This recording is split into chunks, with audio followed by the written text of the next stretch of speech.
Master గారి పరంపర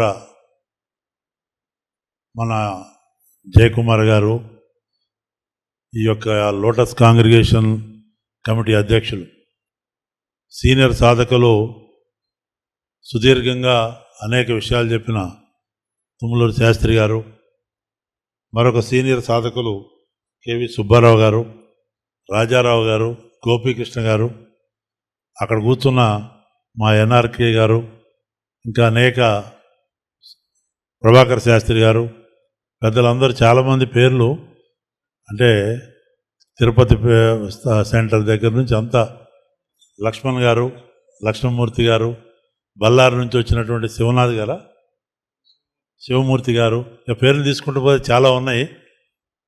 తెలంగాణ, ఆంధ్ర, కర్ణాటక, తమిళనాడు, వివిధ ప్రాంతాల నుంచి వచ్చినటువంటి యోగ కుటుంబ సభ్యులు, మాస్టర్ గారి కుటుంబ సభ్యులందరికీ మాస్టర్ నమస్కారం. ఈరోజు ముఖ్యంగా ఎంటీఏ తెలుగు వర్షను కోర్సెస్, సుబ్బారావు గారు సత్యయోగం వారు తెలుగులో, ఇప్పుడు శాస్త్రి గారు ఇచ్చిన వారి యొక్క ఉపన్యాసం ఇప్పటికే అర్థమై ఉంటుంది మీకు.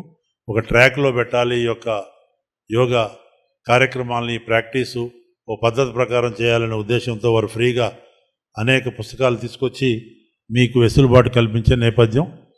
దాంతోపాటు నేను, నా మిస్సెస్ గీతారెడ్డి, మాతో పాటు కొత్తగా ఈ అసలు యోగాన్ని టేస్ట్ చేయాలా, అసలు ఎట్లుంటుందో చూద్దామని శీలం నుంచి వచ్చారు మాకు భారతి గారని.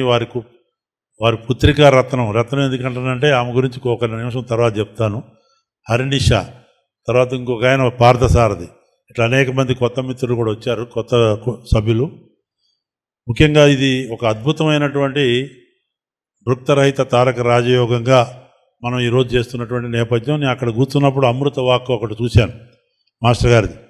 ఈ భూగోళం మొత్తం వంకర టింకరగా ఉంది, మనకి సూర్యుడి యొక్క కాంతి చంద్రుడి మీద పడే విధానంలో కొంత వంకరగా వస్తున్న నేపథ్యంలో ఆ పౌర్ణమి అమావాస్యకి తేడాలు వస్తూ ఈ గ్రహాలు కూడా దూరం కూడా జరుగుతూ గందరగోళంగా ఉంది. మరి నూతన సృష్టి కొరకు ఈ వంకర టింకర భూగోళాన్ని సరిచేసి నూతన సృష్టి రావాలంటే సూర్యుడి యొక్క కాంతి చంద్రుడి మీద డైరెక్ట్ పడితే అప్పుడు నిండు పూర్ణిమ చంద్రుడు ఉంటాడని నేను అక్కడ కొటేషన్ చదివి, నా యొక్క ఇది కాదు, అక్కడ చదివిన. చాలా అద్భుతంగా ఉన్నటువంటి నేపథ్యం. ఈ కుంభకోణంలో నిలబడి మాట్లాడుతున్న వనక్కం నల్వాల్తికల్ to everybody. This is the most auspicious sacred place. ప్రపంచం గ్లోబ్కి కుంభస్థలం ఇదే కుంభకోణం. కాబట్టి నేను ఎక్కువ సమయం తీసుకోకుండా మహామహం కార్యక్రమం గురించి కూడా మరి జయకుమార్ గారు చెప్పారు. ఇప్పటికే నేను ప్రీతమ ప్రధానమంత్రి గారి దృష్టికి 2 అకేషన్స్లో ఈ కుంభకోణాన్ని, ఈ చుట్టూ ఉన్నటువంటి పరిస్థితులను చూసా. అంతర్జాతీయ స్పిరిచువల్ సెంటర్, ఇంటర్నేషనల్ స్పిరిచువల్ సెంటర్గా డిక్లేర్ చేయండి అని ఇప్పటికే నేను ఓరల్గా, రిటర్న్గా కూడా వారిని, ప్రధానమంత్రి కార్యాలయాన్ని, ప్రధానమంత్రి గారికి స్వయంగా కోరటం జరిగింది. దాని వెనకగా ముఖ్యంగా మాస్టర్ గారి యోగం, మాస్టర్ గారి నేపథ్యం, ఇవన్నీ కూడా అనేక మంది నిష్ఠాతులు, భారత రత్నాలు, ఈ పుణ్యభూమి, ఈ సిద్ధభూమి, ఈ కర్మభూమి నుంచి జన్మించినటువంటి వ్యక్తుల పేర్లు జయకుమార్ గారు చెప్పారు. స్వామినాథ్ గారి దగ్గర నుంచి ఇంకా చాలామంది పేర్లు, మరి రాఘవేంద్ర స్వామి వారు గురువులు, ఇట్లా చాలామంది, చాలా స్టాల్వర్డ్స్ ఇచ్చినటువంటి భూమి. కాబట్టి ఇంతమంది ఒక లోటస్ కాంగ్రిగేషన్లో ఒక సమావేశంలో ఏర్పాటు చేసి, ఇప్పుడు నేనున్నటువంటి మెటీరియలిస్టిక్ వరల్డ్లో నా భార్య ద్వారా నేను మాస్టర్ శారవి గారు ఇచ్చినటువంటి ఇనిషియేషన్తో ఆమె ద్వారా నేను ఎంటర్ అయ్యా. ఇప్పటికీ సుబ్బారావు గారు చెప్పినట్టు 3 అంశాల్లో ఒక అంశం అసలు మనం కరెక్ట్గా ఉన్నావా లేదా అప్పుడప్పుడు నేను అనుకుంటా. కానీ నేను డెఫినెట్గా సత్యమే పలకాలి కాబట్టి నేనైతే కరెక్ట్ లేను. అప్పుడప్పుడు కొద్దిగా డీవియేట్ అవుతుంటా, మళ్ళీ వెనక్కి వస్తుంటా, మళ్ళీ డీవియేట్ అవుతుంటా, మళ్ళీ వెనక్కి వస్తుంటా. మరి మాస్టర్ గారి దయ, ఎప్పుడు ట్రాక్ పెడతారో ఏదో, నాకున్న డ్యూటీ దేశ సేవ.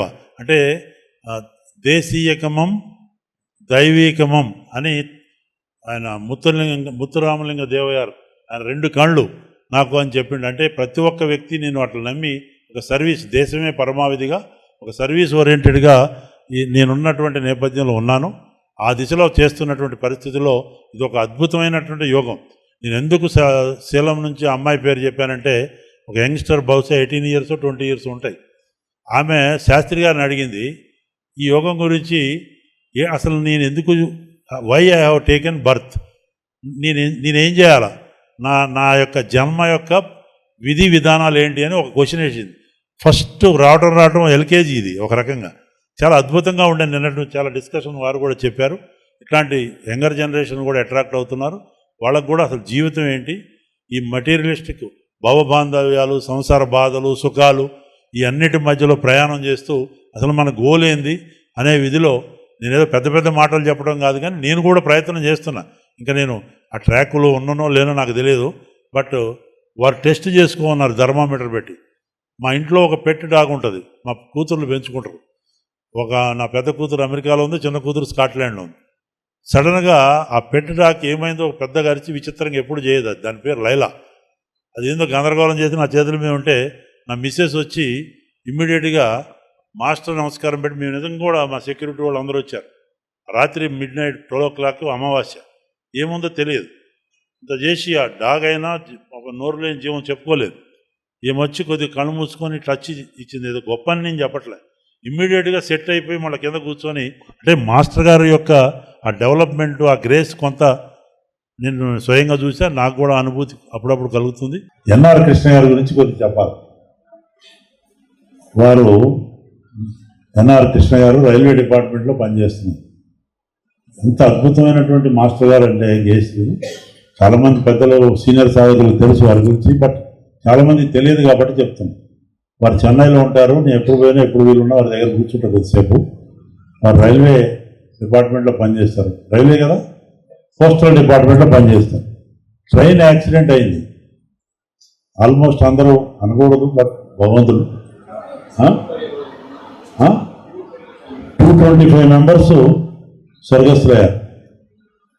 వారు అసలు బాడీ కూడా అసలు గుర్తింపబడిన రీతిలో వారున్న నేపథ్యం 1986. Just 2 minutes I what, because I may be wrong. ఈ యోగంలో ఒక సీనియర్ సాధకులు, గైడు మాకు కూడా రెక్టిఫికేషన్ చెప్తుంటారు అప్పుడప్పుడు. వాళ్ళ డిపార్ట్మెంట్ డిక్లేర్ చేశారు ఈజ్ నో మోర్ అని. ఐఎమ్ సారీ టు సే, పునర్జన్మ. అక్కడ హాస్పిటల్లో మార్చరీలో పెట్టేశారు.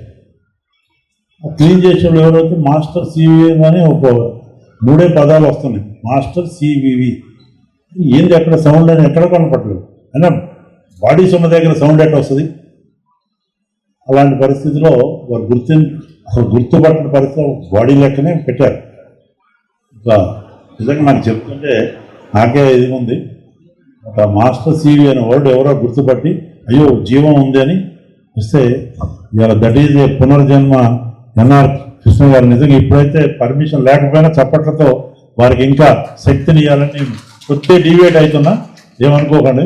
బట్ నిజంగా మాస్టర్ గారికి శిరస్సు ఉంచి, మాస్టర్ సివి గారికి ఎక్కడున్న అపర బ్రహ్మకి ఆయన మరి చాలా వారి ద్వారా ఇంకా మనం సర్వీస్ ఈ యోగంలో పొందేది ఉంది. కాబట్టి రియల్లీ ఐ థ్రిల్డ్ వారి గురించి తెలుసుకున్న తర్వాత. ఏదేమైనా ఎక్కువ సమయం తీసుకోకుండా మీరు చాలా, బట్ ఈ యోగం అట్లాంటిది, ఈ స్పిరిచువాలిటీ అట్లాంటిది, ఓపిక, సహనం, అన్ని రకాలుగా. లోన ఆకలి అయితే ఉంటుంది, ఆ పర్వాలేదు, అది కూడా ఆ మిషన్ పనిచేయాల్సిందే. ఇవన్నీ చూసుకుంటూ కూడా ఒక అద్భుతమైనటువంటి వాక్యాలు చెప్పిన నేపథ్యంలో పెద్దలందరి సమక్షంలో ఈ కొద్దిగా ఈ 1-2 మేము ఇక్కడ గడిపే అవకాశం కల్పించినటువంటి జయకుమార్ గారికి, ఆ సంస్థకి, అన్నిటికీ కూడా ప్రత్యేకంగా ఈ లోటస్ కాంగ్రిగేషన్ కమిటీ వాళ్ళందరూ కూడా, ముఖ్యంగా కర్ణాటక నుంచి మొత్తం ఎంటైర్ ఫ్యామిలీ సర్వీస్లో చూస్తున్నాం. అదేవిధంగా మా మహేష్, సాయి, ఇట్లాంటి వాళ్ళందరూ కూడా, మహేష్ గారు, చాలామంది పరిచయం ఉంది నాకు ఇక్కడ. మాకు కొద్ది పొలిటికల్ నేపథ్యం ఉన్న కొంతమంది కార్యకర్తలు కూడా ఉన్నారు. వాళ్ళకు కొంత డిసిప్లిన్ అవసరం కాబట్టి వాళ్ళంతా బయటనే ఉన్నారు. ఏదేమైనా రాబోయే రోజుల్లో ఈ సంస్థ డెవలప్మెంట్ కొరకు, ఈ స్కూల్ డెవలప్మెంట్ కానీ, మాస్టర్ యోగం ఇదిలో ఉడతా భక్తిగా ఎప్పుడూ కూడా అన్ని రకాలుగా రాబోయే ఆ పుష్కరకి నేపథ్యం అనుకోండి, ప్రధానమంత్రి గారిని కూడా ఇన్వైట్ చేయాలని చెప్పారు. అన్నీ డిస్కస్ చేసి ఇంకా అనేక రకాలుగా ఇంకా డెవలప్ కావాల్సి ఉంది. మనం ముందు డెవలప్ కావాలి, మనతో పాటు ఈ యోగం కూడా డెవలప్ కావాలి. నలుగురికి ఒక దారి దిక్సూచి చూపే రకంగా మన యొక్క జీవితం ఏంటి, దీని పరమావధి ఏంటి తెలుసుకునే ప్రయాణంలో భాగంగా అందరికీ வாழ்த்துக்கள். ரொம்ப సంతోషం. நன்றி, வணக்கம். Thank you very much.